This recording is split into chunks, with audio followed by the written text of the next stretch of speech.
I can do anything. And what I mean by that is at 4 or 5 years old, I saw a big tree over there, a real tall tree. Even as an old man, it would have been a tall tree. How you doing? And and I could climb to the top. I knew I could, and I did. I remember getting to the top of it, and people down there looked about that big. It was way up there. I can remember running. I was running with an older guy. I think he was a teenager. And I was 6 years old, and we'd run about 3 miles. And he looked at me and says, "Aren't you tired yet?" Nope. Keep running. I could do anything that I put my mind to. Today, not so much. I couldn't do any of that. There's a huge difference between being a young person and being an old person. Isn't that right, Eugene? I can now ask Phil that since he's 50. He's really not 50. I'm just teasing him. Who is a youth? I want to talk a little bit about 3 people today. One of them is a youth. Who is a youth? I think that Kimmy would say that Hannah is a youth, is a young person. I'm thinking Linda would say that Kimmy is a youth. Yes, and young person. I'm thinking that I was looking for somebody older than Linda. How you doing? But she's not older than nobody. I'm probably the only one here older than Linda. Phil would think I'm a young person. Right, Phil? Right, okay, good. Being young, my point is being young, being a youth is relative. But there's something every young person, every youth needs to know and needs to adhere to. And I'm going to talk a little bit about that today. There are 3 groups of people that I'm going to talk about: the youth, the aged, and the dead. Those 3 groups. Obviously, I'm the aged. Turn to Ecclesiastes chapter 12.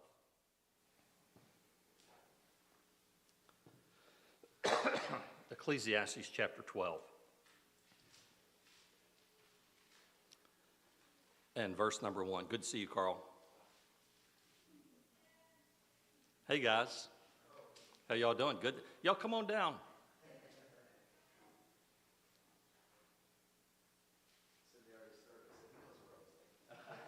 Good to see you.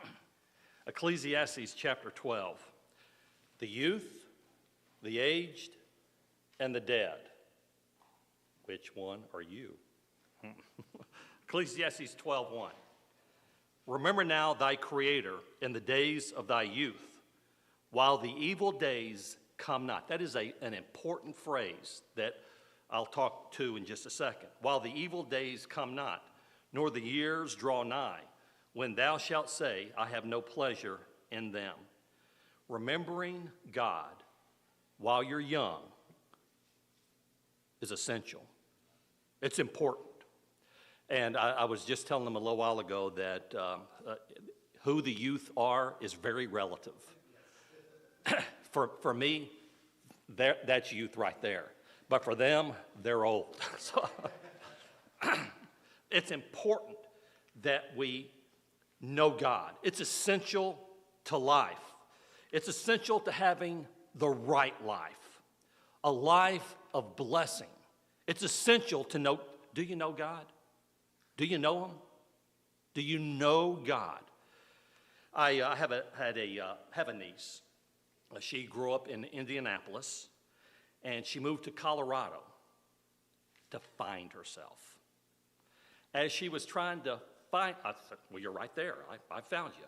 As she was trying to find herself, she dyed her hair blue, and then she didn't find it there, so she shaved her hair off. And she didn't find it there. Hey, Lauren, Terry, how you guys doing? She didn't find it there. She got a nose ring and realized she didn't find herself there. We're talking about a youth who is trying to find herself. And she still, to this day, hasn't found herself. know thy Creator when you're young, in your youth. She won't know herself and find herself until she meets the Lord. Do you know God? Do you know Him? Have we put in effort to know God? We should do so when we're young. Guys, you need to know God. Let Him direct our path. Let Him tell us what we should do in life, whatever our career is. Let Him tell us that. And I'm not talking to anybody in particular. Let Him direct your path. And that goes for you and you and you and you and me. Talking about knowing thy Creator in thy youth. You know, yet our society has made every attempt under the sun to talk youth out of even believing that there was a Creator.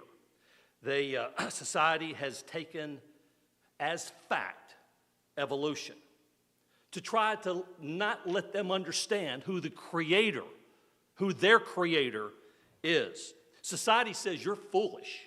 You're a fool if you believe there is a Creator. That's what society will try to tell us. This is not a political statement, but just look at what they say about the Speaker of the House, Mike Johnson, who is an avowed Christian, who is very bold about it. They talk about him horribly because of his stand as a Christian. Remember now thy Creator in the days of thy youth. I was telling Terry, these guys, youth is really relative. For me, you guys are very young. I would count you guys, he said that's true. I would count you guys as part of being a part of the youth. The conditions of our society, to me, it's very evident that youth have not retained God in all their knowledge. I was driving down the road the other day. Linda was with me and never even told her this happened. A car drove by us, and in the back seat there was a youth, I would say 15, 16, 17 years old, and he gave us that Memphis welcome sign. And my first thought was, what happened? What happened to this society where that's okay to do?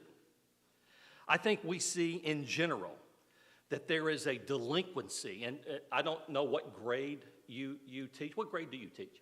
Eighth grade. Oh, you see it. You see it. There is such a delinquency among young people in our society. Disrespect is totally off the shelf. I mean, it's crazy how young people think that they can talk to an adult. I'm going to tell you, when I was growing up, when you were growing up, Carl, if we acted like that to an adult, I'd get snatched up by the hair. They wouldn't put up, my parents would not put up with that at all. Neither would the teachers. And the teachers back then could spank. And no, you guys can't do that anymore. Whew, I got laid it on me a few times, I have to admit. Now, I'll never tell my kids that, but I did. Disrespect is out the window. You look at what is happening in these cities around the country where crime is rampant. You know who's doing most of that? It's the teens and young adults. Now, young adults have done that for generations, but not teenagers. And we're seeing more and more do it. It's becoming rampant. Look at Romans chapter 1, if you would, please. We're talking about knowing our Creator in our youth, knowing who He is. Romans chapter 1. I cannot shake this cold. Chapter 1, verse number 20. I'm going to read a little bit here, and I'll make some comments along the way. For the invisible things of Him from the creation of the world are clearly seen, being understood by the things that are made, even His eternal power and Godhead, so that they are without excuse. They're without excuse for what? To know God, to know that there's a God. Verse 21, because that when they knew God, They glorified him not as God, neither were thankful, but became vain in their imaginations, and their foolish heart was darkened. What vain imaginations is God talking about here? Here's some vain imaginations. Being your own man. That's a vain imagination that people today have gravitated to. God's talking about that when he says that here. Finding yourself. God's talking about that vain imagination that we have prevalent in our society today. If it feels right, do it. That is the vain imagination that he's talking about. Be true. I hear this one all the time. Be true to yourself. That is a vain imagination. That's not biblical. That's a vain imagination that man has assumed for themselves. They believe, I already said about man evolving. Here's another one. This slays me today. That homosexuality is okay. Wow. What? Where do they get that from? That's craziness to me. That's a vain imagination. Oh, here's another one. That God really doesn't care what we do as long as we're good people and we love others. No, that's a vain imagination. God cares what we do. Verse 22, professing themselves to be wise, they became fools. Fools, doing things within our own vain imagination. Verse 23, and changed the glory of the uncorruptible God into an image made like to corruptible man, to birds and four-footed beasts and creeping things. Verse 24, wherefore God also gave them up to uncleanness through the lust of their own hearts, to dishonor their own bodies between themselves, who changed the truth of God into a lie, and worshiped and served the creature more than the Creator, who is blessed forevermore. Amen. For this cause, because of all these things I've just said, God gave them up unto vile affections, for even the women did change the natural use into that which is against nature. Why is the scourge, and I don't even mean to be hitting on this like I am today, but why is the scourge of homosexuality growing so rapidly among young people? Why is that happening? I mean, like I've never seen before, where they think that that's okay. Why is that happening? God has given them up to vile affections. Verse 27, and likewise also the men, leaving the natural use of the woman, burned in their lust one towards another, with men working that which is unseemly, and receiving in themselves that recompense of their error which was met. I'll leave that one there. We all know what he's talking about there. At verse 28, and even as they did not like to retain God in their knowledge, God gave them over to a reprobate mind to do those things which are not convenient, being filled with all unrighteousness, fornication, wickedness, covetousness, maliciousness, full of envy, murder, debate, deceit, malignity, whisperers, backbiters, haters of God, despiteful, proud, boasters, inventors of evil things, disobedient, inventors of evil things. Carl, me and you are about the same age. I never, ever heard of transgender people. I never did. I'm sure there might have been some. Why is it every day in the news, every day, that they talk about that? Just food for thought. Without understanding, covenant breakers, without natural affections, implacable, unmerciful, who knowing the judgment of God, that they which commit such things are worthy of death, not only do the same, but have pleasure in them that do them. You know, when we don't gravitate to the Creator individually and in society, this is what we get. And that's why we have it today. If our youth live a full life, if you live to be old like me, guys, Hannah, if you live to be old like me, evil days are coming. And I think they're going to wax worse and worse. And there'll be days in which you will have no pleasure in them. Tough days. So know God now. You need Him now to endure all that is coming. As you get married and you have children, they need to know God, because evil days are coming. Know who He is. Follow him diligently. Remember thy Creator in thy youth. Hook your rail car to his locomotive and ride it your entire life.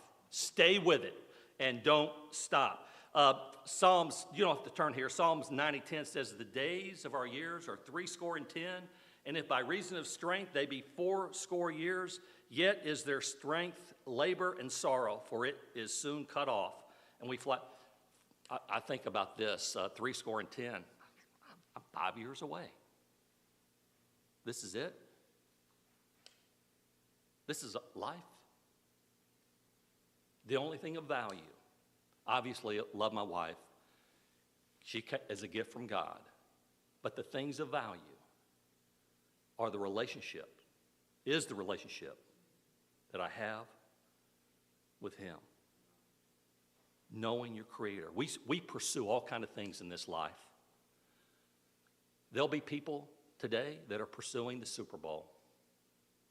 I stopped watching that a long time ago just because of the foolishness of it. As you get old, Job says this, but his flesh upon him shall have pain, and his soul within him shall mourn. You know, there is no physical pleasure in aging. Aging is a tough thing. You think about the physical life. From where I was as a young guy to where I am today, there's no pleasure. You think about, we dealt with Alzheimer's with Linda's parents as they aged. Dementia, a cardiovascular disease. My father had that as he aged. Cancer, Parkinson's. I had an uncle, a great uncle, was a strong, big man when I was a very little kid. At the last of his life, he was like this. And I can remember looking at him and thinking, how did he go from what he was to that? That is where youth ends up if you live long enough. Know God now so that you have that relationship if you end up like this. Make decisions based upon having a relationship with him and his will. I can remember vividly when I was 19 years old. I was in the military, and I decided this. I got saved at 14, but at 19, I decided I am going to follow God. I want to know him. I want to know who he is. Obviously, at 14, I knew he was the one that was saved me. I knew that. But knowing much beyond that, I didn't. At 19, I didn't know much, but I knew. I wanted to know my Creator. Was it easy? No. Imagine this, being 19 in a military barracks with 300 guys. Anybody that's you've been in the military, you know what a barracks is like. These guys have no idea what a barracks is like. Were you in the military? No. Okay. That's definitely worse. 300 guys in the barracks. And it was tough trying to live for God when everybody else was doing all the things of the world. Amen, Brother Carl? It was not easy to be made fun of because you wanted to do right. You wanted to live right. You wanted to treat people right. You talked to others about the Lord. It was not easy. But I do not regret one instance of deciding to know my Creator when I was young. Look back at Ecclesiastes chapter 12. Ecclesiastes 12, verses 2 through 5, is really telling the youth in verse number 1 what is going to follow them in in life. What's going to happen to them? I'm going to read it. Let me read it here. Ecclesiastes 12, 2 through 5. While the sun or the light or the moon or the stars be not darkened, nor the clouds return. He's saying, hey, know your creator before the sun, the light, the moon, the stars are darkened. In the day when the keeper of the house shall tremble, and the strong men shall bow themselves, and the grinders cease because they are few, and those that look out of the window be darkened, and the doors shall be shut in the streets, when the sound of the grinding is low, and he stirreth up at the voice of the birds, and all the daughters of music shall be brought low. Also when they shall be afraid of that which is high, and fears shall be in the way, and the almond tree shall flourish, and the grasshopper shall be a burden, and desire shall fail, because man goeth to his long home, and the mourners go to the street. What is he talking about there? He's saying, know your God before all these things come to happen to you. These are really just metaphors describing the physical condition that's going to happen to you, and you, and you, as you grow old. And I'm going to explain what they are. In verse number 2, light is darkened. He is talking about the twilight is happening. The end of the day is coming. Our lives will soon be over. It happens fast. It seems like just the other day, I was 18 years old, wide-eyed about life. Man, I had so much I wanted to do in life. And where did the time go in between? The twilight gets here fast, is what he is saying. In verse 2, clouds return after the rain. He said those days are gloomy. They are depressing. Now, I called my mom the other day. She's 88 years old this year. And I said, hey, Mom, how you doing? What's going on? She said, son, I got to tell you, I'm just bored. The days are gloomy. That's what happens in life. You better know your Creator in your youth. The next, keepers of the house tremble. What are the keepers of the house? Ask most old people to do this, and here's what you're going to get. The keepers of the house tremble. When I was in my 40s, I was telling somebody this. Forget who it was this morning. I ran 4 half marathons. I studied Brazilian Jiu-Jitsu in my 40s. I can't run from here to that door right now. They start trembling, let me tell you. Verse 3, strong men bow. You've seen old people walk like this? He is trying to give us a vivid picture of what happens down the road in life. So he's saying, know your Creator in your youth. Know Him. Those that look out of the windows be darkened. What is he talking about there? Eyesight is failing. The next, grinders. What is he talking about when he says grinders cease and are few? Grinders cease. We go to the dentist about every 6 months, and he looked at me. He says, "You have all your teeth." He says, "I never see somebody your age here with all their teeth." Grinders cease and are few. I think that's one of the things that I worry about more than anything. I want to keep my teeth. I don't want to put them in. I want to keep them. Though, let's see, where am I at? Verse number 4, doors shut, grinding low. You know, me and Linda are the perfect example of this. You fall asleep early in life. We typically go to the bedroom at about 8:30 at night and try to be asleep by 9. But we were sitting there. I was watching a basketball game, I think, and it was about 7 o'clock. I said, Linda, I am not ashamed. Good night. I got up and went to bed. It happens as you get older. Do you feel that too, Lauren?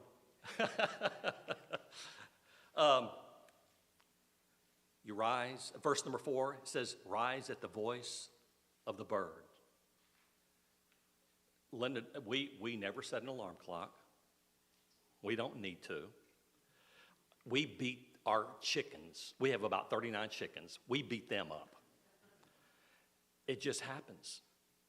You sleep for 6.5 hours or so, wide awake. The aged. Isn't it good, Ben, to be able to sleep for 9 or 10 hours? You won't when you get old. Know thy Creator now. The daughters of music are brought low. Hearing leaves us. Afraid of that which is high. I told you about climbing tall trees. I could climb anything. I don't want to get on a stepladder today because I know I'll fall. I know I will. It's the process of aging. Solomon is trying to show us vivid examples of what life is like from early till late in life. And he's saying, spend your time knowing God. That is where we need to spend our time. And we'll see what he says about that in just a minute. Has anybody ever seen an almond tree? What colors are the flowers? The blooms? Why? The almond trees flourish, except for Terry. Grasshoppers are a burden. The little things in life that didn't used to bother you, all of a sudden, you worry about. Wow. Desires fail in verse number 5. Preacher asked me the other day, we were talking, he says, what motivates you, Jeff? Nothing. Nothing. It just doesn't. Have you ever wondered why old people just say whatever's on their mind? They don't care. Isn't that right, Carl? We just don't care. Desires fail. Verse number 5, he talks about the long home. What is he referring to there? Do you know? This is the best example I can give you. How old was Abraham Lincoln when he died? Does anybody, you're the historian buff. How old was Abraham Lincoln when he died? He was 56. 56. How long has he been in the grave? 159 years. His long home, physically. Everybody that's ever lived up until, we'll see in this generation, has spent more time in the grave than they spent walking the earth. Think about that as you make your decisions of life. Know thy Creator in thy youth. And there's mourners in the street in verse 5. When I was 17, before anybody I ever knew died. That was my grandfather. Now it seems like every week I hear about somebody I knew dying. Mourners in the street. Look at verse 6 and 7. Death. I said we're talking about youth, the aged, and death. Verse 6. Or ever the silver cord be loosed, or the golden bowl be broken, or the pitcher be broken at the fountain, or the will broken at the cistern, then shall the dust return to the earth as it was, and the spirit shall return unto God who gave it. Death is metaphorically described here with these similitudes, something similar. The silver cord is the breaking of the nervous system. When my father lived with us for the last 10 years of his life, and the last month of his life, he was on hospice, and we kept him at the house, and that we'd have nurses come in to see him. One day, I think 2 or 3 days before he died, I can remember passing him in the hallway. He was going to the bathroom. He didn't know who I was. Didn't even recognize me. His eyes, have you ever looked at somebody that their eyes are open, but there's nothing there? It's so glassy. That's how he looked at me. he began having his nervous system break down. The golden bowl breaking represents the brain and loss of thinking and memory.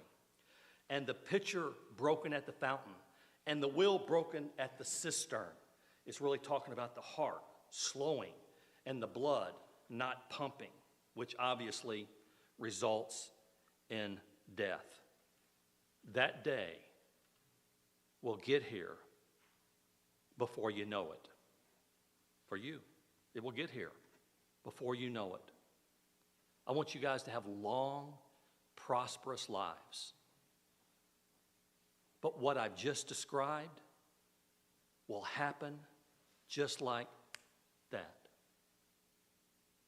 Where does the time go? But Solomon did give us some wise words. In verse number 8, he said, "Vanity of vanity, saith the preacher, all is vanity." Much of what we do in life, much of the things that we worry about in life are vain. They don't matter. Linda will tell you, and I hope she doesn't, but as a younger guy, man, I was high strung. This is the way it's going to be. This is what we're going to do. This is how it's going to be. Vain. Totally vain. In 9 through 14, though, he gives us some wise words, and we'll be through with this. In verse 11, he says, "The words of the wise are as goads and nails fastened by the master of assemblies, which are given from one shepherd." What shepherd is he talking about, do you think? Given from one shepherd. Let me tell you what the goads are and the nails, and I'll be done. The goads are this. Y'all have seen a goad, right? Have you? A goad, G-O-A-D. A goad, really, in this time, what they used the goads for were to prod animals to move along, to push. Today we'd use a cattle prod. And boy, I have a dog I'd like to use that on. But today, back then it was goads, and goads were to prod. You know what I'm doing today? I'm taking a goad, and I'm trying to prod you to know him. I'm pushing you in the right direction. I'm trying to corral you so that you see the reality of life, what's real, what's true. These are the wise words that Solomon conveyed. He was telling the people what they needed to hear, whether they wanted to hear it or not. And he referenced the goad. It is to stir us to action, to get us to act in the way and in the right things that we should. And lastly, he talked about the nails. We obviously know what a nail is. The nails are sharp on one end. They're a pointed fastener. They hold things. They're designed with the head so that they can be pounded in. And I'm trying to use the nail today to pound in this truth of what I'm saying about the vain things of life and the important things of life. And I want it to get in you and fasten onto you so that you will decide to know thy Creator in thy youth. We often have said that a preacher, when he stands up, is driving home the truth. That's the nail. Please, please make it the priority of your life to know him, to seek him. You'll face the same things that all the other old folks will face in life. You'll get decrepit, but you will know God. I'm going to tell you, I don't know how much longer I have to live. Have no idea. I enjoy life. I hope it's a long time, but I don't know. But I know him, and I'm going to see him. And the issues that come up are just for a short time, because I know my Creator. Please do everything in your power to know him. We're dismissed.